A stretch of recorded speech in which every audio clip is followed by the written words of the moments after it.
இயேசு கிறிஸ்து வெறும் ஒரு உணவை தந்துட்டு அவங்க ஒன்றா உட்காந்து சாப்பிடலாம் சொல்லிட்டு 12 பேர் கூட ஒன்றா உட்காந்து சாப்பிட்டுட்டு போகல. அந்த உண்ட உணவனுடைய காரணம் என்ன? இயேசு சில விஷயங்களை செஞ்சுட்டு போனார். அந்த செஞ்சுட்டு போன விஷயங்களை தூய ஆவியானவர் எடுத்து இன்று பயன்படுத்துகிறார். இன்றைய நாளில 2000 வருடங்களுக்கு முன்னால நடந்த விஷயங்களை இன்னைக்கு ஆக்சுவலைஸ் பண்றார். இயேசுவோடு ஒன்று இணைக்கிறார். அப்ப இயேசுனுடைய பலி அப்படின்றது அங்கே மட்டும் நடந்தது கிடையாது. கடவுளுக்கு மனிதராக முடியுமானால் அந்த மனிதனுக்கு அப்பத்தின் வழியாக தண்ணியை கொடுக்க முடியாதா? இப்போ கொடுக்க முடியாது அப்படின்னு சொல்லும்போது நம்ம ஆக்சுவலி யாரை லிமிட் பண்றோம்? கத்தோலிக்க திருச்சபைக்கு எதிராக நிற்கிறோம்? இல்ல, கடவுளுடைய வல்லமைக்கு எதிராக நிற்கிறோம். இது சாக்ரிஃபைஸ் கிடையாது, இது ஒரு மீல் மட்டும்தான், இது ஒரு உணவு மட்டும்தான் சொல்லும் பொழுது, இது பலி இல்லைன்னு சொல்லும் பொழுது நாம் எதிராக நிற்பது, எதிர்த்து பேசுவது விவிலியத்திற்கு எதிராகவும் ஆண்டவருடைய வல்லமைக்கு எதிராகவும். கத்தோலிக்க திருச்சபைக்கு எதிராக கிடையாது.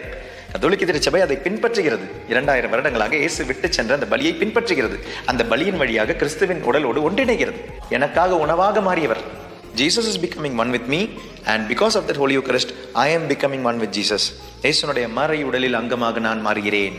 யோசிச்சு பாருங்க, நற்கருணை ஆண்டவரை நாம் கரங்களில் வாங்கும் பொழுதோ இல்லை நாவில் வாங்கும் பொழுதோ எவ்வளவு சுத்திகரித்து வாங்குகிறோம். இந்த ஆல்டரிலிருந்து வருகின்ற, கிறிஸ்துவிலிருந்து வருகின்ற உணவு தான் இந்த அப்பம். அப்பத்தின் ஒரு விலை இயேசு கிறிஸ்து.